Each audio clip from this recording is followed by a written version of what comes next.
साल था 2016। बोर्ड की परीक्षाएं एकदम सिर पर थीं और कार्तिक, एक होनहार छात्र, अपनी जिंदगी के सबसे जरूरी इम्तिहानों की तैयारी में दिन रात एक किए हुए था।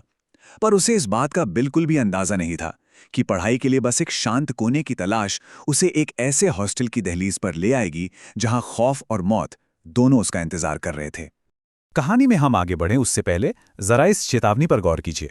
ये वो बात थी जो कार्तिक को बताई गई थी। एक ऐसी चेतावनी जिसे उसने एक कान से सुना और दूसरे से निकाल दिया। और शायद शायद यही उसकी सबसे बड़ी भूल साबित हुई। तो सवाल ये उठता है कि आखिर कोई ऐसी बदनाम जगह पर जाएगा ही क्यों? जवाब बहुत सिंपल है, मजबूरी। और कार्तिक की ये खौफनाक कहानी इसी मजबूरी से शुरू होती है, जहां पढ़ाई का प्रेशर उसे एक बहुत ही भयानक रास्ते पर ले जाता है। देखिए, कार्तिक कोई ऐरा गैरा स्टूडेंट नहीं था। वो बहुत मेहनती था, अपने फ्यूचर को लेकर सीरियस था। उसके लिए ये बोर्ड एग्जाम्स सिर्फ कोई इम्तिहान नहीं थे, बल्कि ये उसके सपनों के दरवाजे की चाबी थे, और वो इस चाबी को किसी भी कीमत पर खोना नहीं चाहता था। और यहीं से सारी प्रॉब्लम शुरू हुई। कार्तिक के जो रूममेट्स थे, उन्हें पढ़ाई लिखाई से दूर दूर तक कोई लेना देना नहीं था। उनका तो बस एक ही मकसद था, पार्टी और मौज मस्ती। और इसी वजह से कार्तिक के लिए एक मिनट भी कॉन्सेंट्रेट करना नामुमकिन हो गया था। उसे एक नए ठिकाने की सख्त जरूरत थी, और वो भी फौरन। तो यहीं से कहानी का वो दौर शुरू होता है जहां सुनी सुनाई बातें हकीकत बनने लगती हैं। कार्तिक उस जगह पहुंच जाता है जो उसके डर का, खौफ का सेंटर बनने वाली थी। एक ऐसी जगह जिसकी खामोशी ही सबसे ज्यादा शोर करती थी। जब कोई और रास्ता नहीं दिखा तो कार्तिक ने अपने एक दोस्त के कहने पर पास के एक सरकारी हॉस्टल में कमरा ले लिया। अब जगह शांत तो थी, पर इसकी शांति के पीछे एक बहुत ही भयानक राज छुपा था। एक ऐसी वजह जिससे वहां कोई और रुकना ही नहीं चाहता था।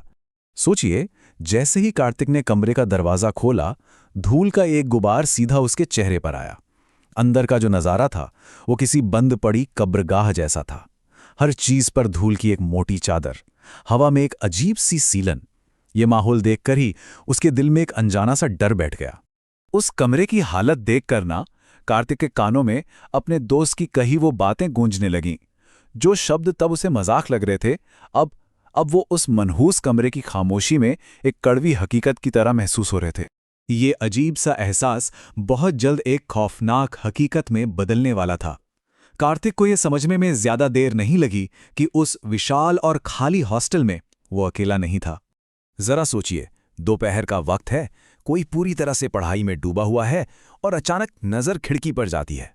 कार्तिक ने देखा, बाहर कोई काले लिबास में खड़ा है जिसका चेहरा नहीं दिख रहा, और वो सीधा उसे ही घूर रहा है।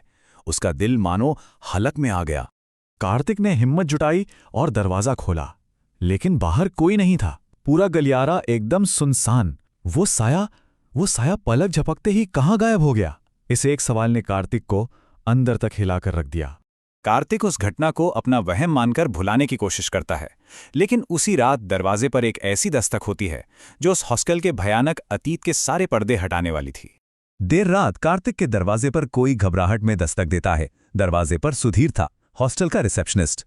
उसकी कांपती हुई आवाज और पसीने से तरबतर चेहरा देखकर कार्तिक समझ गया कि मामला बहुत गंभीर है। सुधीर का डर इस बात का पक्का सबूत था कि हॉस्टल में जो हो रहा है वो कोई वहम नहीं है। सुधीर ने जो बताया वो सच में दिल दहला देने वाला था। उसने उस औरत की कहानी सुनाई जो इसी हॉस्टल में काम करती थी। मालिक ने उसे धोखा दिया, और जब उसने इंसाफ मांगा तो उसे बदनाम कर दिया गया। और फिर बेबसी में उस औरत ने सबके सामने खुद को आग लगा ली, और लोग बस तमाशा देखते रहे। और ये उस औरत के आखिरी शब्द नहीं थे, ये उसकी कसम थी। सुधीर ने बताया कि मरने के ठीक बाद उस औरत की आत्मा ने उससे यही कहा था। उसने इस हॉस्टल को एक श्राप दे दिया था कि यहां कोई भी चैन से नहीं रह पाएगा। अब तक जो सिर्फ एक डरावनी कहानी थी, वो कार्तिक के लिए जिंदगी और मौत का सवाल बन चुकी थी। उसका डर अब हकीकत में बदल चुका था, और उसे किसी भी कीमत पर बस वहां से निकलना था। सच जानने के बाद कार्तिक एक पल भी वहां नहीं रुकना चाहता था।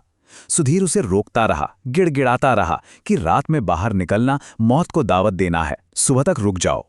लेकिन खौफ से बौखलाया कार्तिक किसी की भी सुनने को तैयार नहीं था। कार्तिक भागकर नीचे तो आ गया, पर उसे याद आया कि उसका एक सूटकेस कमरे में ही रह गया है। जैसे ही वो उसे लेने के लिए वापस पलटा, गलियारे के दूसरे छोर पर उसे वही औरत खड़ी दिखाई दी। वो उसे अपनी तरफ बुला रही थी और एक अनजानी ताकत कार्तिक को उसकी ओर खींचने लगी। वो बस बढ़ता जा रहा था कि तभी सुधीर ने उसे पीछे से पकड़कर खींचा और उस खतरनाक जादू से बाहर निकाला। दोनों किसी तरह अपनी जान बचाकर सीढ़ियों से नीचे भागे और बाहर इंतजार कर रही टैक्सी में बैठकर उस मनहूस जगह से दूर निकल गए। कार्तिक की सांसें तेज चल रही थीं। उसे यकीन हो गया था कि वो मौत के मुंह से वापस आया है। कार्तिक को लगा कि चलो बुरा सपना अब खत्म हो गया, लेकिन उस हॉस्टल ने अभी उन्हें छोड़ा नहीं था। कहानी का असली और सबसे चौंकाने वाला मोड़ तो अब आने वाला था। एक ऐसा मोड़ जो उस रात के पीछे की एक बड़ी साजिश का खुलासा करता। जब उनकी टैक्सी हॉस्टल से कुछ दूर निकली ही थी, कार्तिक ने देखा कि एक और कार हॉस्टल के गेट पर आकर रुकी है। उसने हैरानी से सुधीर से पूछा, इतनी रात को यहां और कौन आ सकता है? सुधीर का जवाब सुनकर कार्तिक के पैरों तले जमीन खिसक गई। उसने एकदम शांत आवाज में कहा, ये मेरे मालिक की कार है और मैंने उन्हें खुद यहां बुलाया है।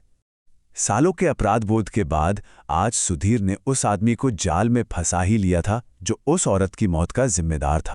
सुधीर ने फिर जो बताया, उससे कार्तिक की रूह कांप गई। उसने कहा कि वो पहले भी 6 बार, पूरे 6 बार अपने मालिक को उस औरत के कहर से बचा चुका था, लेकिन अब और नहीं। आज रात उसने फैसला किया था कि वो बीच में नहीं आएगा। आज इंसाफ होगा। हर जगह की अपनी एक कहानी होती है, अपनी एक याद होती है। ये घटना हमें एक बहुत ज़रूरी बात सिखाती है। किसी भी जगह की दीवारों में दबी कहानियों को कभी भी नज़रअंदाज नहीं करना चाहिए। क्या पता कब कोई अनसुनी कहानी अपना अगला किरदार ढूंढ रही हो। इसलिए हमेशा सावधान रहें।